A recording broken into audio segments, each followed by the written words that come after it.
Assalamualaikum warahmatullahi wabarakatuh. Selamat siang, guru-guru hebat, calon guru penggerak yang luar biasa. Pada modul 1.1 ini, refleksi filosofis pendidikan nasional KHD. Ada beberapa pertanyaan yang muncul di LMS dan saya kelompokkan menjadi 5. Pertanyaannya sangat bagus dan sangat menarik untuk kita diskusikan bersama. Yang pertama, bagaimana cara mengembangkan budaya literasi pada siswa dalam mengerjakan tugas? Jika dalam mengerjakan tugas, kenyataannya siswa hanya mengandalkan browsing di internet. Teman-teman CGP yang luar biasa, jika kondisi seperti ini, kenyataan seperti ini kita alami, apa yang harus kita lakukan terkait budaya literasi? Kenyataan memang demikian, Bapak Ibu. Tetapi apakah kita hanya berpangku tangan, diam saja, tidak berbuat apapun? Oleh sebab itu, kita sebagai guru harus bisa menjadi contoh, harus bisa menjadi teladan bagaimana literasi itu harus dikembangkan dan ditularkan kepada para siswa. Kalau ada siswa yang mengerjakan tugas tetapi hanya browsing dari internet, apakah kita langsung menyalahkannya? Tentu saja tidak. Kita tetap bisa memberikan apresiasi pada siswa tersebut, tetapi kita memberikan tuntunan bagaimana kita mengerjakan tugas, bagaimana bahwa sebuah pikiran itu akan lebih bernilai jika tumbuh dari akal kita sendiri. Boleh kita melihat jawaban-jawaban yang ada di internet. Sangat boleh dan itu bagus dilakukan.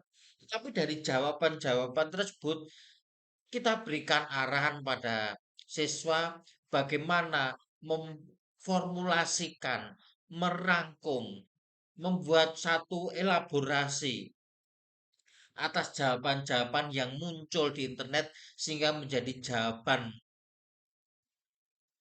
pribadi siswa sendiri. Itu yang perlu kita tanamkan. Tentu saja kita juga harus memberikan contoh bagaimana melakukannya. Kemudian pertanyaan yang kedua, Bapak Ibu, bagaimana cara mengidentifikasi kodrat alam yang sangat beraneka ragam di sekolah? Kodrat alam dalam satu kelas misalnya terdiri atas 35 siswa. Kodrat alam dari ke-35 siswa tadi mungkin berbeda-beda, tidak mungkin sama.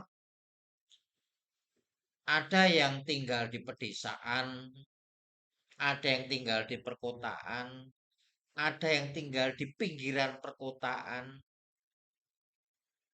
dan mungkin ada siswa yang pindahan mungkin dari luar pulau yang kebetulan juga termasuk daerah terpencil. Kemudian kita mengidentifikasinya dari mana? Kalau hanya sekadar mengidentifikasi mudah. Dari data-data itu kita akan tahu bagaimana kodrat alam anak-anak didik kita, murid-murid kita. Tetapi yang paling penting adalah bagaimana setelah kita mengetahui bahwa para siswa itu memiliki kodrat alam yang berbeda-beda. Di dalam pembelajaran penting untuk diperhatikan. Kita tidak bisa membuat satu contoh yang hanya bisa dipahami oleh orang perkotaan, sementara orang yang tinggal di pedesaan atau bahkan di daerah yang termasuk 3T tidak memahami. Oleh sebab itu, guru dalam memberikan contoh juga harus memperhatikan hal-hal tersebut agar semua siswa itu bisa memahami contoh-contoh pemaparan pemaparan guru terkait dengan materi yang diajarkan sehingga semuanya bisa memahami dengan baik. Kemudian pertanyaan ketiga, apakah masih relevan? Relevan konsep KHD diterapkan pada kelas yang di dalamnya ada peserta didik dengan anak berkebutuhan khusus dan dicampur dengan peserta didik yang non ABK.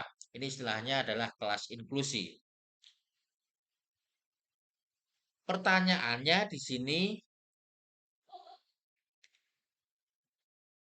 jika masih relevan, bagaimana cara penerapannya terhadap mereka dengan dua kondisi, yaitu reguler dan ABK pada kelas inklusi tadi?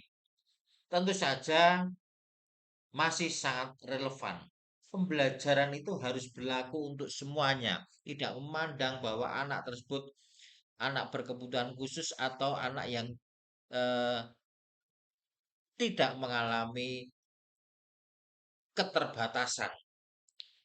Pembelajaran berdiferensiasi tentu saja menjadi strategi yang tepat untuk diterapkan dalam kelas inklusi tersebut.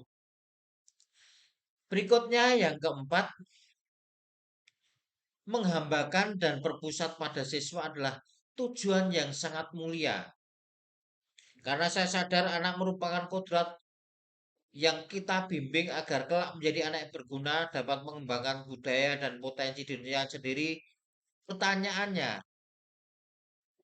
apakah saya tergolong CGP yang baik jika siswa saya berhasil tetapi melalui bimbingan saya dengan marah-marah? Bapak Ibu, Bapak Ibu telah menjadi calon guru penggerak. Tentu saja Bapak Ibu tergolong guru yang baik, CGP yang baik. Kemudian bagaimana kalau itu semua kita lakukan dengan marah-marah?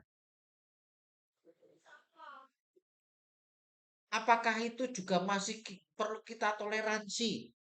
Pertanyaannya kan demikian. Tentu saja Bapak Ibu harus mampu merefleksi diri. Mengapa harus selalu marah-marah? Apakah semua hal harus diselesaikan dengan marah-marah? Tentu saja tidak.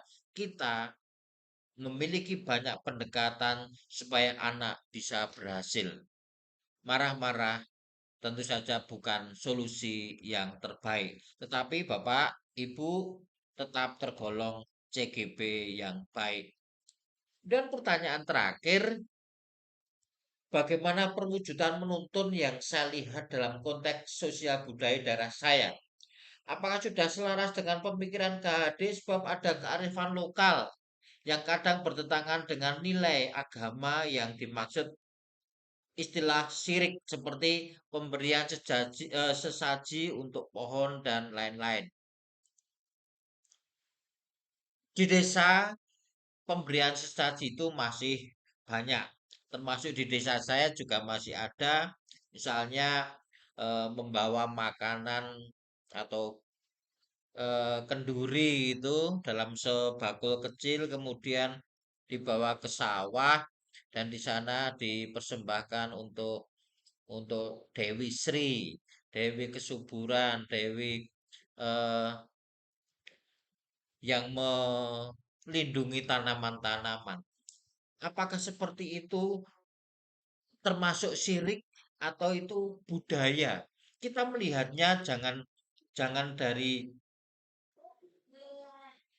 satu sudut pandang. Kalau kita melihatnya dari satu sudut pandang, tentu saja hal itu tidak tepat. Misalnya dari satu sudut pandang agama, hal itu tentu saja akan bertentangan. Kemudian kalau kita hanya melihat dari sudut pandang budaya lokal tanpa memperhatikan agama, itu juga menjadi sesuatu yang perlu kita perhatikan, perlu kita cermati bersama. Oleh sebab itu, antara budaya dan agama harus selaras berjalan sesuai dengan relnya masing-masing. Solusinya bagaimana kalau ada yang seperti itu? Biarkan saja, kalau menurut saya biarkan saja. Toh mereka Bapak Ibu petani itu ketika ketika saatnya sholat mereka tetap sholat dan ketika membawa eh, kenduri di tengah sawah itu tujuan di dalam hatinya juga bukan untuk menyembah Dewi Sri, bukan untuk berdoa kepada Dewi Sri, tetapi tetap mengucap syukur atas apa yang telah diberikan Tuhan kepada umatnya, kepada Bapak Ibu petani tadi. Saya kira itu Bapak Ibu yang dapat saya sampaikan. Semoga jawaban-jawaban dari saya ini telah sesuai dengan harapan Bapak Ibu. Terima kasih. Kita bisa melanjutkan pembelajaran dan teruslah bergerak dan teruslah menggerakkan